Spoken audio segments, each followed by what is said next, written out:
Olivier, goalkeeper van Hoboken. Vanavond verloren tegen Puurs, een goede ploeg van Puurs. Wat zijn volgens u de beslissende punten van dit wedstrijd?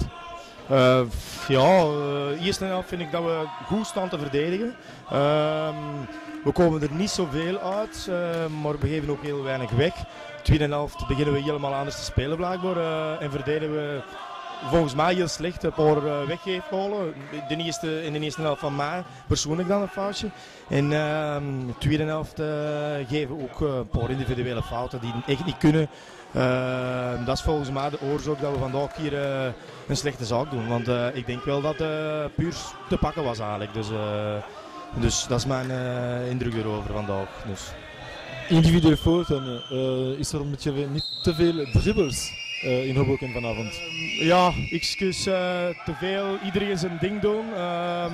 Terwijl dat we met heel goede shotters zitten, we moeten meer de bal laten het werk doen. En dat hebben we vandaag niet. Dat hebben we de andere weken wel gedaan en daar wel resultaat mee. Vandaag is dat niet zo. Oké, dat is een vaststelling, maar dat moeten we aan werken. Daar kunnen we ook aan werken. En daar gaan we ook vanaf maandag dan terug keihard voor werken. Dus voilà. Na 7 jaar keeper van de nationale ploeg, ABFS, BZVB, heb jij beslist uw internationale carrière te stoppen. Waarom deze beslissing? Vooral familiaal dan. Ik speel in Antwerpen al 7 jaar. Maar ik woon in West-Vlaanderen. Voor mij is dat een uur, een kwartier, een uur en een half rijden. Dan is dat de zaterdagmorgen ook naar Brussel gaan trainen. Is voor mij ook een uur, een kwartier, een uur en een half rijden. En mijn zoon begint ook al te voetballen. Die gaat volgend jaar naar Cercle Brugge gaan voetballen. En die moet 3 maal trainen in de week. Plus een match op zondag.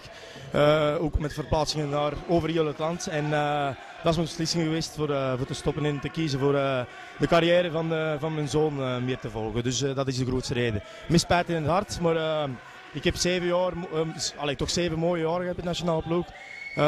Ik ga dat nooit vergeten, maar er is een tijd dat je moet kiezen en die tijd was gekomen, dus voilà. De strijd voor de play-offs is vanavond echt begonnen waarschijnlijk. Schepdaal, Korsel, nu Hoboken, Hasselt en Puurs die op 1 punt terugkomt. Dat is heel spannend.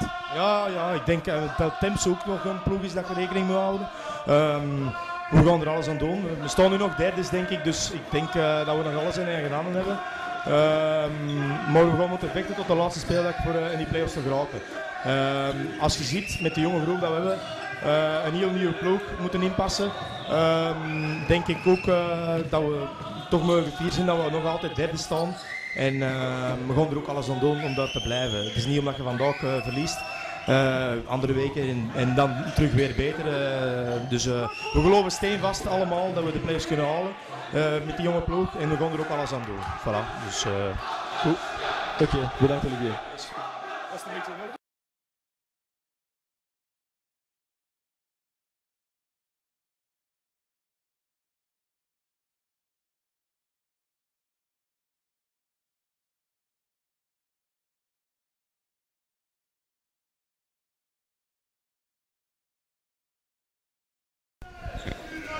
Antoine Lemaire, joueur de Hoboken, défaite aujourd'hui contre un concurrent direct pour la lutte contre les playoffs.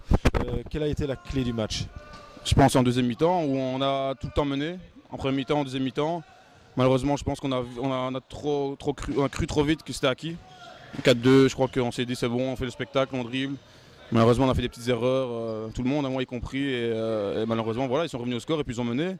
Puis malheureusement, vous avez vu la carte rouge, c'est un fin de match comme un autre, on a tenté le tout pour le tout. Et voilà, ce qui est arrivé est arrivé. Malheureusement, c'est pas la faute de Bilal, fallait essayer quoi. Beaucoup de dribbles justement dans l'équipe de Hoboken par rapport à l'équipe de Puurs qui a joué un petit peu plus collectif. Ça a peut-être aussi joué en faveur de Puurs. Bien sûr, ouais, je suis sûr que si on avait la possession de balle, je pense que Puurs serait beaucoup plus que nous, mais je pense qu'en foot, ce qui compte, c'est marquer des goals. Donc peu importe si on a 80% ou 20%, donc on les met au fond et ça nous réussit toutes les semaines grâce à des dribbleurs et un bon système défensif. Malheureusement, aujourd'hui, on a vu que ça n'a pas marché. On a joué contre une très bonne équipe de Puurs qui était bien repliée défensivement, qui ont bien fait tourner la balle. Et voilà, ils ont été meilleurs que nous et félicitations à eux. Donc ces dernières années, tu as joué aussi bien à l'Union belge qu'à la BFS, et aussi bien en Flandre qu'à Wallonie. Tout d'abord, quelle est la différence entre l'Union belge et la BFS? Pour moi, le ressenti personnel, c'est à l'Union belge, c'est un peu plus pro. Bon, bien sûr, moi j'ai connu des équipes aussi qui sont dans le top. Si on va chercher les équipes qui sont en bas du classement, c'est amateur aussi comme à la Ligue. La différence principale à la Ligue, c'est que moi je trouve qu'il y a plus de spectacles. Bien sûr, à l'Union belge, les connaisseurs diront que c'est du vrai futsal, c'est donner, bouger, c'est beaucoup de phases. Ici à la Ligue, c'est plus de spectacles pour les gens. D'ailleurs, je vois les salles sont même peut-être plus remplies à la Ligue, vu que les gens viennent voir du spectacle, viennent voir des dribbles, des goals. C'est beaucoup moins tactique. Donc pour les gens qui ne connaissent pas bien le futsal, je pense que le jeu tactique, 40 minutes, c'est très long. Regarder des matchs comme ça, c'est difficile. Donc autant pour la Ligue, je préfère jouer à la Ligue. Pour ça, je vais venir des amis, ça m'amuse bien, regarder un match, boire un verre, c'est vraiment très chouette. Maintenant, au niveau du jeu, il y a de très bonne qualité aussi à la Ligue. Il n'y a pas que l'Union belge où il y a les stars brésiliennes. D'ailleurs, il y a aussi des Brésiliens dans la Ligue. Donc pour moi, il n'y a pas une énorme différence. Maintenant, il faudrait essayer de faire un match une fois entre le top de l'Union belge et le top de la Ligue. On verra si ça donnera. Mais bon, pour moi, ça reste du foot en salle. Et maintenant, la différence entre la Flandre et la Wallonie? C'est aussi mon ressenti personnel au niveau des dirigeants. Moi, en tout cas, ce que je connais au Bokken, j'ai jamais connu ça. C'est des gens super droits, super honnêtes. S'ils promettent quelque chose, ils le donnent. Moi, j'ai connu des gens en Wallonie, malheureusement, qui n'étaient pas toujours honnêtes. Ça, c'est peut-être enfin, j'ai peut-être pas eu de chance, hein, mais en Flandre, c'est une mentalité très différente. Même les jeunes, c'est pas pour n'importe quel ballon.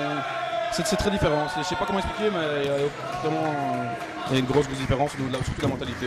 Et tout ce qu'on voit à la télé au niveau des Wallons, Flamands, entre nous, ça n'existe pas. On reste des Belges, on est là pour jouer au foot, donc on se bat l'un pour l'autre, il n'y a pas de souci.